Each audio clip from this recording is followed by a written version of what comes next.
अगर आप भी लेना चाहते हैं देश दुनिया की तमाम जानकारी तो आज ही सब्सक्राइब करें हमारे चैनल को। साथ ही नीचे दिए बेल आइकन को जरूर दबाएं ताकि हर अपडेट आप तक पहुंच सके।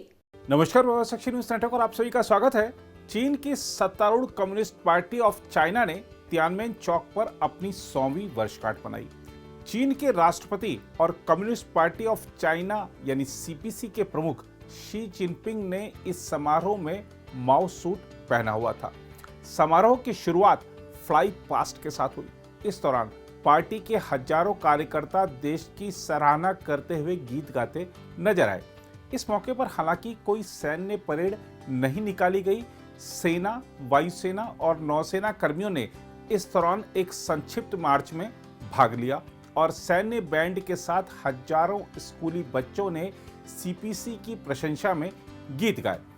इस दौरान चीन के राष्ट्रपति शी जिनपिंग ने अपने संबोधन में देश की रक्षा के लिए एक मजबूत सेना बनाने का आह्वान किया और चेतावनी दी कि चीन के लोग किसी भी विदेशी ताकत को उन्हें धमकाने, उत्पीड़ित करने या अपने अधीन करने की अनुमति कभी नहीं देंगे। कम्युनिस्ट पार्टी ऑफ चाइना की 100वीं वर्षगांठ के मौके पर तियानमेन चौक पर आयोजित समारोह को शी ने करीब 1 घंटे संबोधित किया। इस दौरान उन्होंने यह भी कहा कि ताइवान को चीन की मुख्य भूमि के साथ जोड़ना सत्ताधारी पार्टी का एक ऐतिहासिक लक्ष्य है। आधिकारिक टेलीविजन पर प्रसारित संबोधन में 68 वर्षीय शी जिनपिंग ने कहा, किसी को भी अपनी राष्ट्रीय संप्रभुता और क्षेत्रीय अखंडता की रक्षा करने के लिए चीनी लोगों के विशाल संकल्प, दृढ़ इच्छा शक्ति और असाधारण क्षमता को कम करके नहीं आंकना चाहिए। उन्होंने कहा, हमें राष्ट्रीय रक्षा तथा सशस्त्र बलों के आधुनिकीकरण में तेजी लानी चाहिए। उन्होंने कहा, हम अपनी राष्ट्रीय संप्रभुता, सुरक्षा तथा विकास हितों की रक्षा के लिए अधिक क्षमता और अधिक विश्वसनीय साधनों से लैस हैं। शी जिनपिंग ने कहा कि चीन अन्य देशों पर अत्याचार नहीं करता और उन्हें भी हमें परेशान करने नहीं देगा। उन्होंने कहा, हमने कभी किसी अन्य देश के लोगों को परेशान, उत्पीड़ित या अपने अधीन नहीं किया है और न ही हम कभी ऐसा करेंगे। वहीं चीन विदेशी ताकतों को चीन के लोगों को परेशान, उत्पीड़ित करने या अपने अधीन कभी नहीं करने देगा, ऐसा उन्होंने कहा। उन्होंने आगाह किया कि अगर किसी ने भी ऐसा करने की कोशिश की तो उसे लगभग 1.5 अरब चीनी लोगों की स्टील की विशाल दीवार से टकराना होगा। राष्ट्रपति शी ने कहा कि ताइवान के मामले का समाधान करना और चीन के पूर्ण एकीकरण को साकार करना एक ऐतिहासिक लक्ष्य है और सीपीसी इसको लेकर पूरी तरह प्रतिबद्ध है।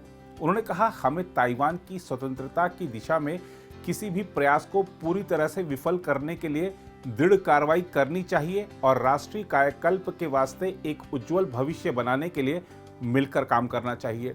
स्कूली बच्चों के अलावा पार्टी कार्यकर्ता, सैन्य अधिकारियों सहित 70,000 से अधिक लोग उनके भाषण के दौरान पूरे जोश से शी जिनपिंग का समर्थन करते दिखे। उन्होंने इस बात पर जोर दिया कि सेना को पार्टी के नेतृत्व में काम करना चाहिए। उन्होंने कहा कि पीपल्स लिबरेशन आर्मी समाजवादी देश की रक्षा तथा राष्ट्रीय गरिमा की रक्षा के लिए एक मजबूत स्तंभ है और क्षेत्रीय तथा विश्व शांति की रक्षा के लिए एक प्रबल शक्ति है। माओ जेडोंग ने 1 जुलाई 1921 को सीपीसी की स्थापना की थी और गुरुवार को इसके अस्तित्व में आए 100 वर्ष पूरे हो गए। 1949 में पीपुल्स रिपब्लिक ऑफ चाइना यानी पीआरसी के गठन के बाद से ही यह पार्टी सत्ता में है। चीन के लिए सीपीसी के महत्व पर प्रकाश डालते हुए शी जिनपिंग ने कहा कि इसे चीन के लोगों से विभाजित करने का कोई भी प्रयास असफल ही होगा। उन्होंने कहा, पार्टी के 9.5 करोड़ से अधिक सदस्य और चीन के लगभग 1.5 अरब से अधिक लोग ऐसा कभी नहीं होने देंगे। उधर चीन की ओर से पूरी दुनिया में फैलाए गए कोरोना वायरस की भारत में मौजूदा स्थिति की बात करें तो देश में एक दिन में कोविड-19 के 48,786 नए मामले सामने आने के बाद देश में संक्रमितों की संख्या बढ़कर 3,04,11,634 हो गई। वहीं मरीजों के ठीक होने की राष्ट्रीय दर बढ़कर 96.97% हो गई है।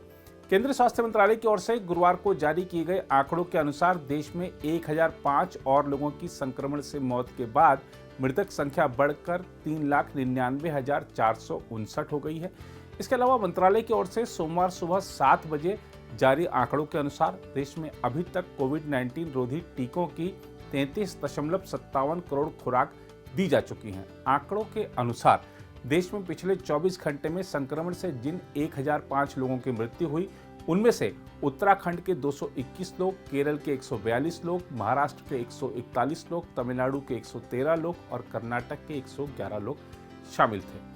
दूसरी ओर अमूल ब्रांड के तहत दूध और दूध उत्पादों का विपणन करने वाली कंपनी गुजरात सहकारी दूध विपणन महासंघ ने लागत में वृद्धि के चलते 1 जुलाई यानी आज से दिल्ली एनसीआर के साथ साथ अहमदाबाद और गुजरात के सौराष्ट्र में दूध की कीमतों में 2 रुपये प्रति लीटर की बढ़ोतरी की घोषणा की है। इस वृद्धि से आम लोगों की जेब पर असर पड़ा है। अमूल के बढ़ रहे हैं और तो किसी के नहीं बढ़ रहे ना। मदर डेयरी है, आपका डीएमएस है और भी कितने ब्रांड है, किसी का नहीं बढ़ता, ऐसा अमूल का बढ़ता है। ऐसा क्यों हो रहा है आप बताइए। यहाँ पे जीना मुश्किल है। आपका आधे किलो ये दूध जो आ रहा है 29 रुपए का आ रहा है। कहाँ पहले ये बच्चा 14-15 रुपए का दूध देता था, धीरे धीरे करते आज 28 से भी 29 हो गया। आगे चल के बताओ गरीब कहाँ बचेगा। फर्क तो पड़ ही गया जी। 2 रेट जैसे बढ़ते जा रहे हैं, पेट्रोल में, इसमें सब में बढ़ते जा रहे हैं। ऊपर से कोरोना की मार, कहीं कुछ कमाई है नहीं, तो अब ये रेट बढ़ते रहेंगे तो कहाँ से आदमी चलाएगा। आदमी अभी 2 किलो दूध लेते थे, 1 किलो लेना पड़ेगा। अब इसको पॉकेट में, जेब पे तो हर सबके असर पड़ता है ना। हम लोग कहाँ से निकालेंगे, मार्केट में काम धंधे है नहीं। बजट के ऊपर बढ़ता ही जा रहा है, खर्चा बढ़ता ही जा रहा है। कमाई तो बढ़ नहीं रही है, खर्चा बढ़ता जा रहा है।